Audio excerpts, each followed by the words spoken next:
We're going to talk about Chapter 16 and the treatment of psychological disorders. So we'll start with three major schools: the behavioral, cognitive, and psychodynamic schools of thought. And we'll talk a little bit about what these different schools believe in and how they approach treatment. So first up is the psychodynamic. And every time you hear psychodynamic, I want you to think of Freud. Okay, Freud believed, and the therapists who use psychodynamic, they believe that past conflicts and unacceptable impulses, that is what causes abnormal behavior now. So things that happened in your childhood, unacceptable impulses, so you were so angry at your father that you wanted to kill him and you felt bad because you had that impulse as a child. You repressed that idea, and now as an adult you have problems with anger. So just as an example. So they believe that all these things happened in childhood and now it's carried over into adulthood. With psychodynamic theory, they believe that people use defense mechanisms. So there's three defense mechanisms that I'll go over. The first is displacement. And what displacement is you're angry at one thing or a person, but it's not appropriate for you to show your anger toward that person. So instead, you express your anger toward someone else that you can express your anger toward. So for example, let's say your boss is an idiot, and you cannot, but it's not appropriate for you to go to work and start cursing and yelling at your boss, no matter how angry you are, no matter how much your boss bothers you. You can't do that. You'll get fired. So you have a horrible day at work, your boss is being an idiot, you take it all in, you come home, and then you get into an argument with your parents, if you live at home with your parents, or your spouse, if you live at home with your husband or wife. You can get into an argument with your husband or wife. I'm not saying it's a good idea, but you can do that. And, usually they'll take it. And you say, oh, I just had a horrible day at work. So the idea of displacement is you take your anger from one person and put it on another. Or your kids are just driving you insane. And you're wondering in the deep, deep recesses of your heart and your brain, you're wondering, was it a good idea to become a parent? And that's not an acceptable impulse. That's not something that a parent should think. So instead of acknowledging that and thinking, it is difficult, you take out that anger on your spouse or the person who cut in front of you when they were driving their car, and you just completely lose it. It's displacement. Okay? Regression is when you act in a way that you used to act years ago, like as a child. So things like the silent treatment is a really good example of regression.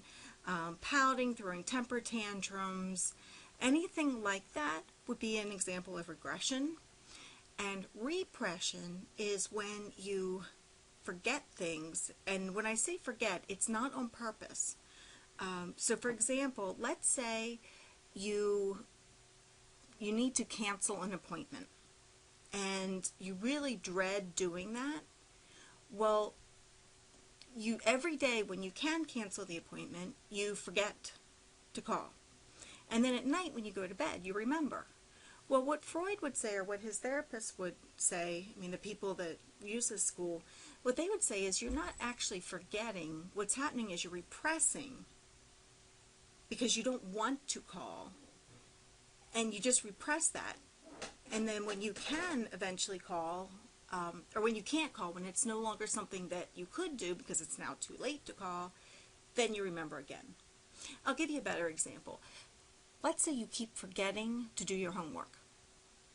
You just forget. You think about it in the morning, you're like, okay, I need to do my homework, and then you forget it.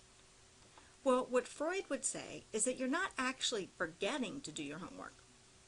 What you're doing is you're repressing the idea. So it may be to you, it's easier to forget it, to have repressed it and not done it, because if you do it and you fail, then that feels bad. And it actually might feel a little bit better to say, well, I forgot it and I failed because I didn't do it, than to say I failed because I did it and tried. You know, I tried and I failed versus, well, I forgot it and, that's why I failed. So with these defense mechanisms, they're actually helpful to some degree.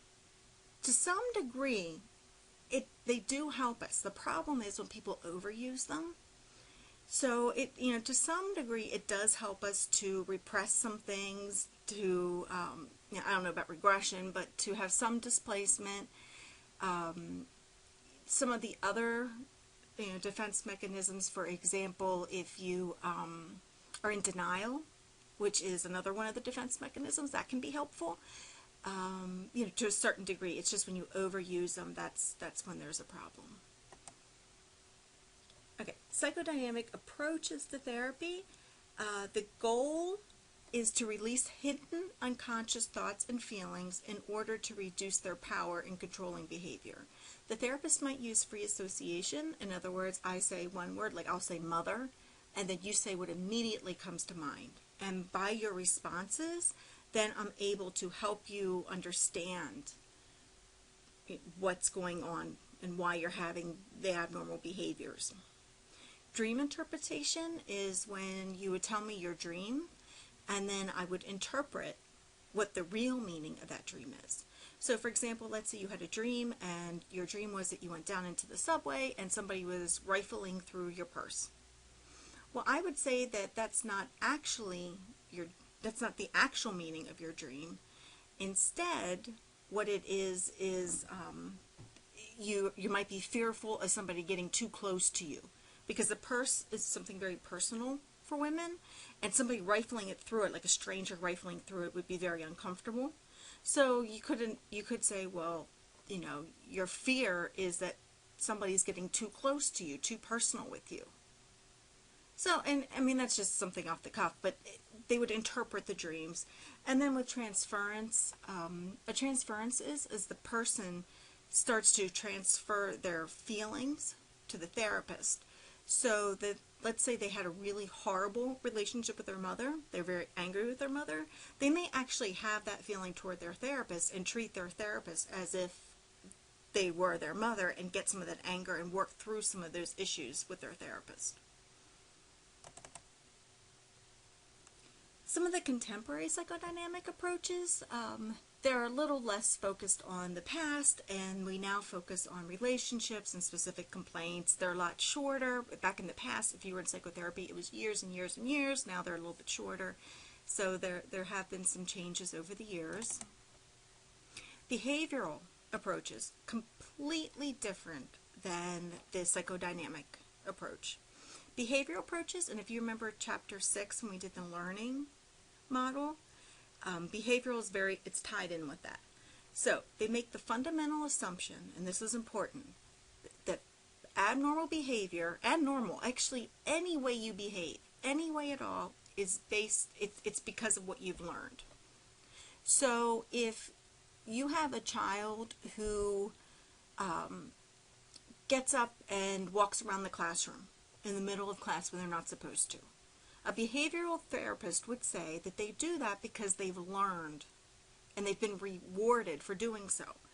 And you think, well, we keep yelling at them and telling them not to do it. But the behavioral therapist would say, well, there is some reward to that.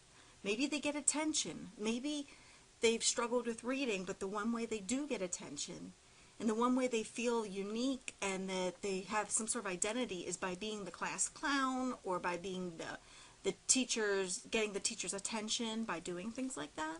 So with a behavioral therapist, the goal is to find out what the rewards are, and then to remodel the behavior in order to get the desired behavior.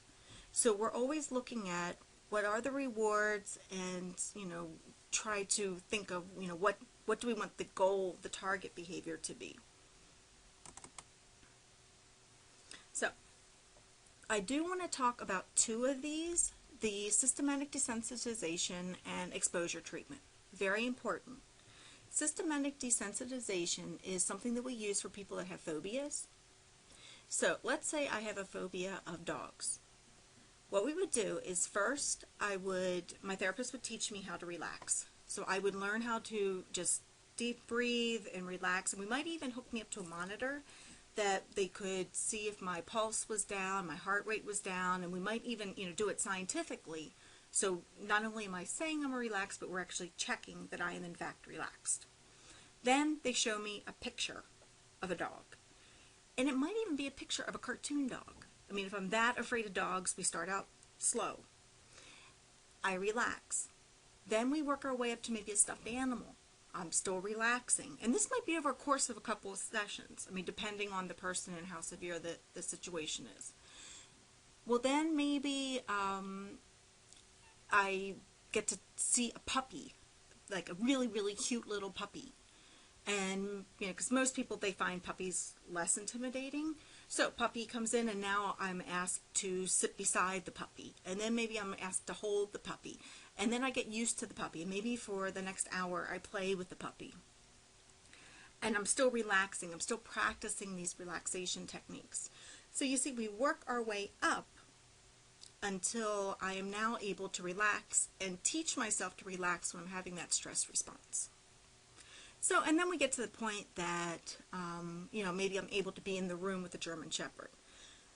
I'm not claiming, if I'm the person that has the phobia, it's not that I'm ever going to love dogs.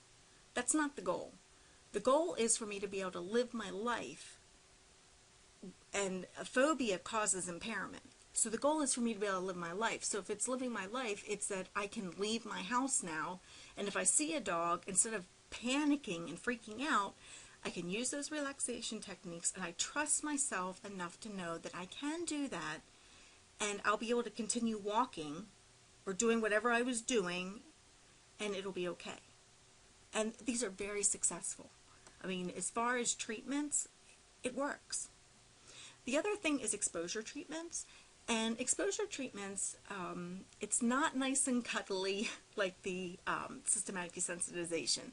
Exposure treatments, you just take the person and put them right into the situation. So let's say you have somebody who has OCD, obsessive compulsive disorder. So let's say they have a fear of germs.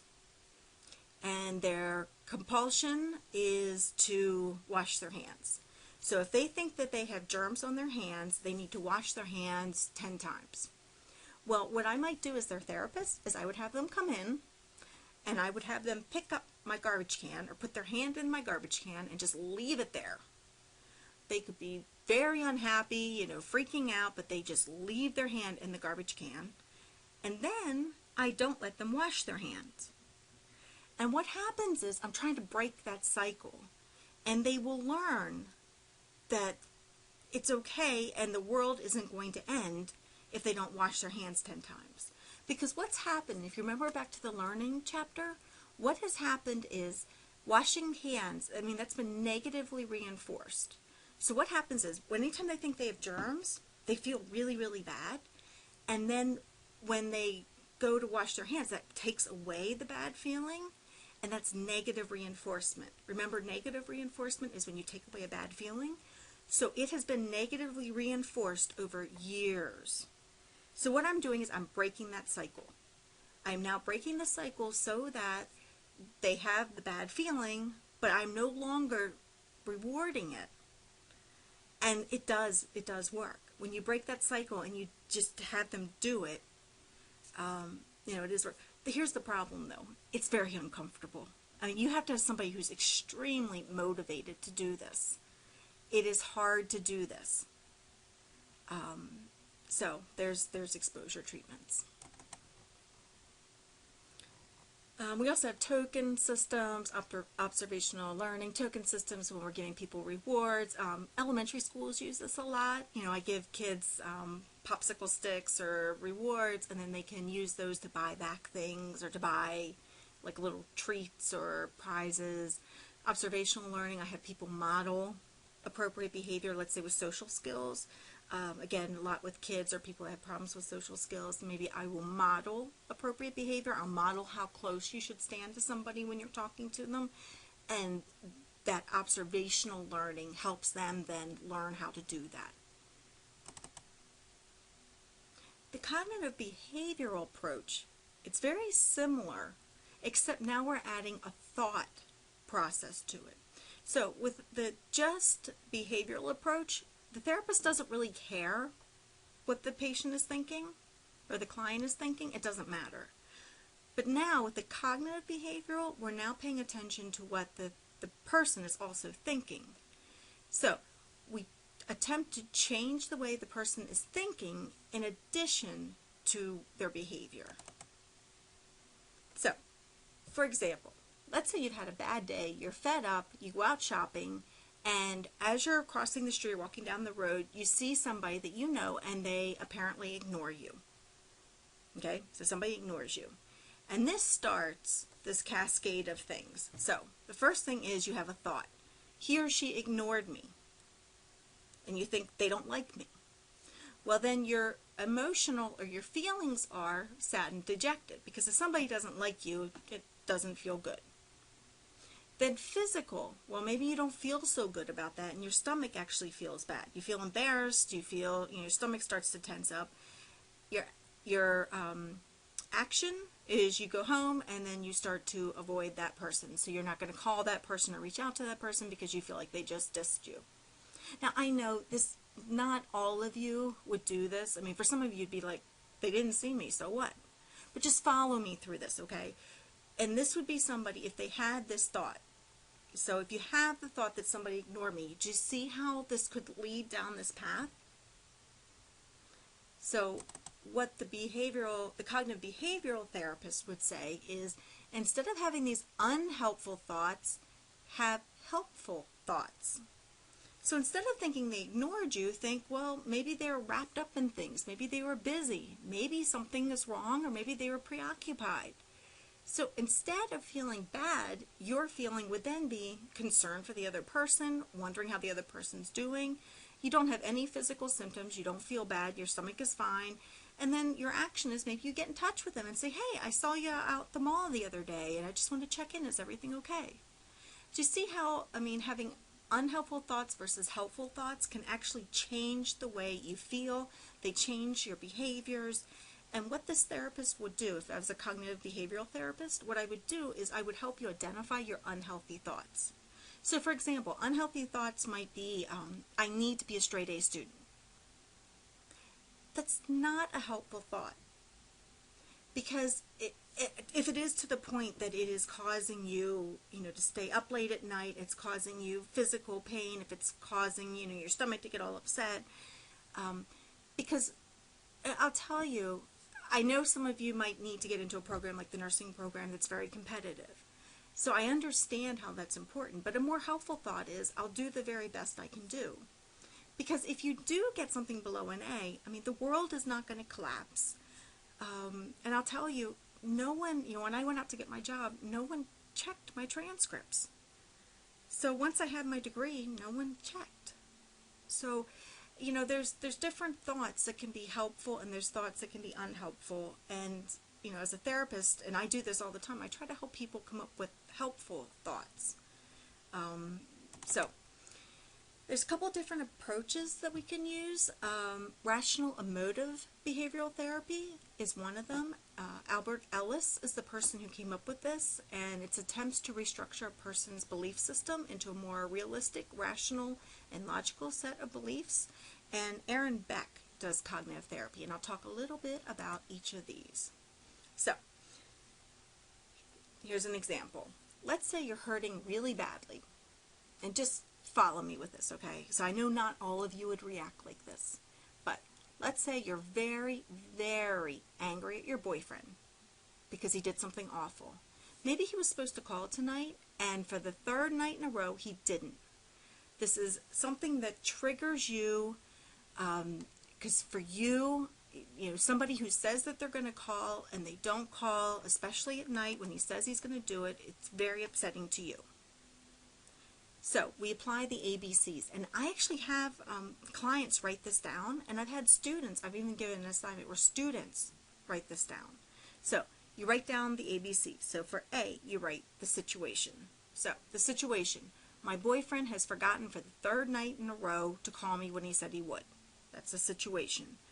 B, the beliefs. And this is really important. The beliefs the person learns, they think about, well, what do I believe about that?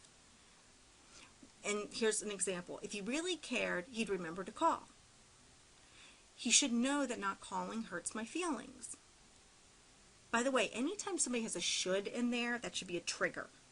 Should is a flag that might not be the most helpful thought. The shoulda, coulda, wouldas. Because he should know. Well, how do we know he knows? But we'll get to that. I need him to call. I can't go on if he doesn't. Okay, so these are thoughts that she might have. C, the feelings and actions. So what kind of feelings does she have? Well, might be angry. Maybe you call the boyfriend and you yell at him or even break up with him. I mean, this could turn into a big, big fight. And then that leaves you feeling even worse than ever. Maybe you get back together or maybe you don't. But, I mean, it just turns into this big ordeal over a missed phone call. And maybe you've been through this or maybe you know somebody else who has. So D is you go back and you dispute the beliefs in B. And this is a critical step. So now you've written down A, B, C, but now D is you go back to B, the beliefs. And if you recall beliefs here, that's where the person was thinking about what they believed about, what, when the person didn't call, what that meant to them. So for this person, it meant, he must not care, he didn't call. Well, now you dispute it. And you think of things that, what could be the flip side of that? And maybe he's got something on his mind right now and it's really bothering him. Maybe he doesn't attach that much importance to his phone calls. Maybe he thinks that whether or not he calls is unrelated to whether or not he loves me. For example, for some people, phone calls aren't that big of a deal. Maybe he didn't know that this was that important. Maybe to him a phone call is not a life or death situation. It's not a breakup situation. Maybe he just fell asleep. But with D, you write down the disputes or the disputes, D disputes. But you write down things that could be different beliefs. And these beliefs are healthier beliefs. These beliefs are things that, if you had these beliefs, it wouldn't feel so bad. You then write down realistic goals. So what do you want out of this whole situation? Well, I want to convey to him that in my mind, him keeping promises to call is connected to my belief that he loves me and respects me. So you want to let him know. And then you need to think of a constructive way for that to happen. Well, I can use my interpersonal skills to write out my case and prepare to talk with him. I can explain that his calls are to me important, and it's a reminder of it's a reminder to me of his love. And then when he repeatedly fails to call me, I feel hurt and unloved. Now, important. There's no blaming. There's no you make me feel. It's just a simple statement. So when you're talking to the person, it's constructive. So you just talk to them. There's no you make me feel or no, it's not a big hoopla. It's just a simple discussion. Because as soon as, there's a big argument about this, communication breaks down. And then you're putting the option into practice. So when you see the person and you're able to talk to them, then you do. And, that's what you do. And do you see how the person ends up feeling much better? And, they're much more likely to get their needs met. The first situation, they come across seeming needy, dependent. It turns into a power struggle. It's not good communication skills, and it's not good for the relationship. So, highly recommend doing this. I highly recommend, writing down what situations and what you believe, and then how you feel about that, and then going back and disputing your beliefs.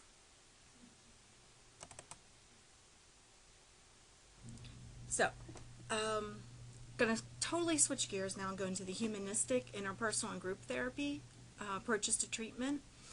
Humanistics, that would be Carl Rogers. So, going to talk a little bit about these. Humanistic is person-centered. Probably the most two key words here: self-actualization and unconditional positive regard. You hear those words, think of humanistic. Self-actualization, it's kind of like the Army's be all you can be. So that's what it is. It's being the most or the healthiest, being all you can be from a psychological standpoint. And that is what the therapist is trying to help you do. But it's very person-centered. I mean, the client decides how quickly or how fast they'll go in treatment, how much is done. The therapist demonstrates unconditional positive regard no matter what. So let's say that as a client you're making horrible decisions. I mean, just bad decisions.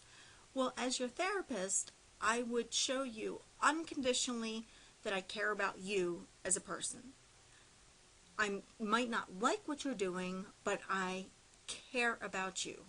And I would demonstrate that you are worthwhile and I'm here for you. It's a very soft, caring sort of therapy. So that's, expressing acceptance, understanding, very empathetic. So that's humanistic.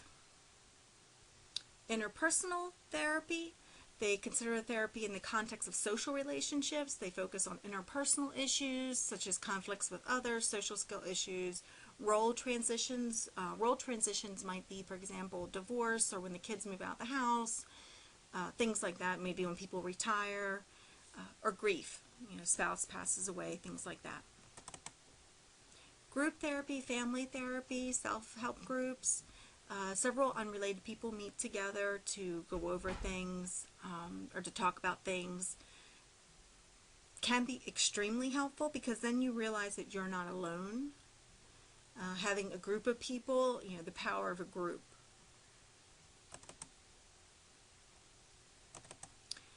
We also have family therapy. And when there's issues with a person, and it's impacting their family, very rarely can you just treat that person. So, for example, let's say somebody's a teenager is addicted to drugs. Well, it's very rarely that you can just treat that teenager and expect them to get better. Often, you need to address the entire family system because it's not just the teenager. Things have happened within the family. So maybe mom is enabling, maybe dad is distant. Things, maybe no one trusts anybody. Maybe there's arguing that's been going on. I mean, there's all kinds of things. So unless you address the whole family and help the family heal and get better and come up with a plan to support that teenager and teach mom not to enable and teach dad to be supportive and not so hostile, it's hard for the person, to move forward without the family. So we have family support, or family therapy, and then we have self-help therapy. And what that is that's the self-help groups. I mean, if you look in the newspaper, you'll see lists of self-help groups from Alcoholics Anonymous, Overeaters, there's gambling, there's depression, there's bereavement, tons. I mean, the last time I looked, I saw over 20 different categories, tons of support groups, lupus, all kinds for medical health issues, psychological issues, just to get together and talk. So, does therapy work? Well, one argument against therapy is that people get better regardless if they're in therapy or not. So there are some people that will just spontaneously get better. So let's say I'm depressed and 6 months later I pull out of it and I feel better and I never needed any therapy. I didn't need any medication. I just feel better. And that's what some people, some researchers say, well, how do we know therapy works? Because people just get better without it. But what we have found is the majority of people, they do benefit from therapy.